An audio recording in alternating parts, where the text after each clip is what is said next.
I stare at the headline in the business section, Matteo Cardano leads Cardano Vineyards to record season. Below it, a photo of my brother, all white teeth and designer suit, holding a bottle of our reserve Cabernet Sauvignon like it's his firstborn child. I fold the newspaper precisely along its creases and place it on my desk next to the soil analysis reports I've been reviewing since 5 a.m. Outside my office window, workers are already moving through the vineyards, following the harvest schedule I've meticulously planned over the past month. Another glowing article? Lucia, our head vintner, asks from the doorway. The golden sun shines again, I reply, managing a tight smile. Did you see his quote? My innovative approach to the eastern slopes has revolutionized our flavor profile. The eastern slopes he hasn't visited in 3 years. Lucia snorts. The eastern slopes you replanted with the Sangiovese clones everyone said wouldn't work here. Everyone except Nana, I correct, thinking of my grandmother's quiet encouragement when the rest of the family dismissed my proposal as reckless. For 6 generations, Cardano Vineyards has been passed from father to son. When my father, Antonio, had only daughters before Matteo came along, he treated it like a personal failure. I remember him pacing the hospital corridor when my mother was in labor with Matteo, muttering prayers for a son. When the doctor announced it's a boy, my father wept with relief. I was 10 years old, standing quietly in the hallway, invisible as always. Even now at 35, with a master's in viticulture and 15 years of working the land, I remain la figlia, the daughter, in family meetings. Matteo sweeps in quarterly from Milan for board meetings and photo shoots, accepting accolades for work he's never done. At 30, he has our father's confidence, our mother's adoration, and no dirt under his fingernails. Last year, he used vineyard profits to buy a Ferrari while arguing against my proposal to upgrade our irrigation system. My father, Antonio Cardano, is a man carved from the old world. Tall, imposing, with a shock of white hair and hands that once knew hard work but now mostly grip golf clubs and wine glasses at industry events. His office is a shrine to patriarchy, photos of fathers and sons standing among the vines dating back to 1887. Not a single woman appears in these carefully framed histories, despite my grandmother's and my own contributions. The Cardano name follows the male line, he said to me countless times. It's tradition, Sofia. It's how things have always been done. What he never says, but I always hear, a woman cannot be trusted with the legacy. After Lucia leaves, I dial Nana's extension. At 82, my grandmother still keeps an office at the vineyard, though she rarely uses it now. Most days, she can be found in her cottage at the edge of the property, surrounded by books and botanical specimens. Pronto, she answers, her voice sharp as ever. Have you seen the newspaper? I ask. Ah, your brother's latest achievement? The sarcasm in her voice is subtle but unmistakable. Come for tea this afternoon. I have something to discuss with you. My grandmother, Elena Cardano, married into the family 60 years ago, but she has shaped the Cardano legacy more than anyone admits. While my grandfather was the public face of the vineyards, those of us who actually work the land know it was Nana who modernized our techniques after World War II and well beyond. It was she who insisted on organic methods long before they were fashionable. My father conveniently forgets these facts when recounting the family history. What few people remember, what my father actively tries to suppress, is that the Cardano estate isn't technically his to control. My grandfather's will left the property in trust, with my grandmother as the primary trustee. Nana allowed my father to manage the business when my grandfather died, but the final authority has always been hers. It's a detail buried in legal papers that my father hopes everyone, including Nana herself, will forget. That afternoon, I knock on Nana's door, breathing in the scent of rosemary and sage from her garden. Sit, she commands when I enter, pouring tea into delicate cups that survived the war. I've been watching you. And your brother. I take the cup she offers. He's impossible, Nana. He's taking credit for the Eastern Slope Sangiovese that everyone said would fail. That I told you would succeed, she corrects. Your father opposed it too, if you remember. Said it would dilute the Cardano brand. I do remember. The shouting match in the boardroom, my father's face flushed with anger. "We don't experiment with tradition," he'd yelled. Nana sets down her cup with a decisive clink. "How much has the Eastern Slope production increased our revenue?" 28%, I answer promptly. "And critics are calling it our best vintage in decades." "And how much of that profit has your brother spent on his apartments, his cars, his weekends in Monaco?" I look down at my hands. The new Ferrari cost almost as much as our entire harvest equipment budget. Nana nods slowly. "Your father thinks he protects this family's legacy by giving everything to Matteo, but Matteo will be the end of Cardano Vineyards, not its savior." She reaches for a folder on her side table. "I've been thinking about succession plans." My heart skips a beat, but I keep my expression neutral. I've learned to expect disappointment in family matters. "But first," she continues, "the world needs to see who really makes the Cardano wines. Who actually deserves the Cardano name." Her eyes, still sharp and clear, fix on mine. "Are you ready to step out of the shadows, my Sofia?" A week later, I receive the email I've been waiting for. The International Wine Exhibition in Florence has accepted Cardano's submission for their blind tasting competition. And, more importantly, they've accepted my submission, though the family doesn't know about that one. 6 months earlier, I started a secret project. On a forgotten 3-acre plot at the property's northern edge, I cultivated a small batch of wine following my own methods, different from the family's traditional approach. I labeled it under the name Hidden Hand Vineyards and submitted it separately from the official Cardano entry. "You're playing a dangerous game," Lucia warned as we bottled the last of it. "I'm tired of being the ghost in my own family," I replied.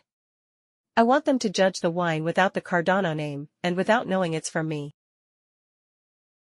The day of the exhibition arrives. The Cardano family turns out in force, with Matteo front and center in another immaculate suit that probably cost more than one of our field workers' annual salary. I wear a simple black dress and stay in the background, as usual. My father raises a glass for a toast. To Matteo and another Cardano victory. He doesn't even glance in my direction, though I'm the one who prepared the wine they've submitted, who oversaw every step of its creation. Matteo smirks, already rehearsing his acceptance speech. Last night at dinner, he drunkenly boasted about the magazine cover he's been promised when Cardano wins. "They want me to share my vision for the future of Italian winemaking," he'd said, though his vision consists mainly of outsourcing production to increase profit margins while he expands into celebrity wine partnerships. The blind tasting proceeds through the afternoon. When the judges announce the finalists, Cardano Vineyards is among them, but so is the mysterious hidden hand, which has scored even higher. "Who is this hidden hand?" Matteo mutters, scanning the crowd. He turns to our father. "Papa, we should buy them out before they become competition. Or better yet, find some weakness in their production license." My father nods appreciatively at Matteo's cutthroat instinct, something he's always valued more than actual knowledge of winemaking. As the final results are tallied, I slip away to the bathroom. I prepared for this moment for months, but my hands still tremble as I remove a small flash drive from my purse. When I return, the judges are announcing the winners. In second place, with exceptional notes of cherry and tobacco and a superb finish, Cardano Vineyards. Polite applause follows. Matteo steps forward, already reaching for the silver medal with the practiced smile of someone who expected gold. I see his face darken with displeasure. Second place isn't enough for the Cardano heir. And our champion this year, with what our panel has unanimously called a revolutionary approach to the traditional Sangiovese. Hidden Hand Vineyards. The room buzzes with speculation. Who is this mystery vintner who has bested the legendary Cardanos? I walk to the front of the room, my heart pounding so hard I fear everyone can hear it. That's my wine, I say simply, my voice carrying in the sudden quiet. Impossible, my father says immediately, his face flushing with the same anger I've seen whenever I challenge him. Sofia, what are you doing? This is not the time for jokes. I plug my flash drive into the exhibition's display system. On the screen appears a slideshow of time-stamped photos, me working the northern plot, crushing the grapes, monitoring fermentation, all while the family thought I was merely handling the day-to-day operations of their main production. I grew this wine on Cardano land, with Cardano hands, my hands, I say. I've been running our vineyards for a decade while someone else took the credit. I wanted the wine to be judged on its merits, not our name. The room erupts in applause and questions. Journalists surge forward, cameras flashing. My father grabs my arm, his fingers digging in painfully. You have embarrassed this family, he hisses. How dare you go behind our backs? But before I can respond, Nana appears beside us, seemingly frail but with steel in her spine. Antonio, she says, her voice quiet but commanding, release your daughter immediately. My father's grip loosens in surprise. Madre, she has made the finest wine in this competition, Nana interrupts. While your son has done what, exactly? Spend our profits and posed for photographs? Matteo pushes forward. This is ridiculous. I am the Cardano heir. She had no right. I have every right, I cut in, finding strength I didn't know I possessed. And so does Nana, who remains the primary trustee of the Cardano estate.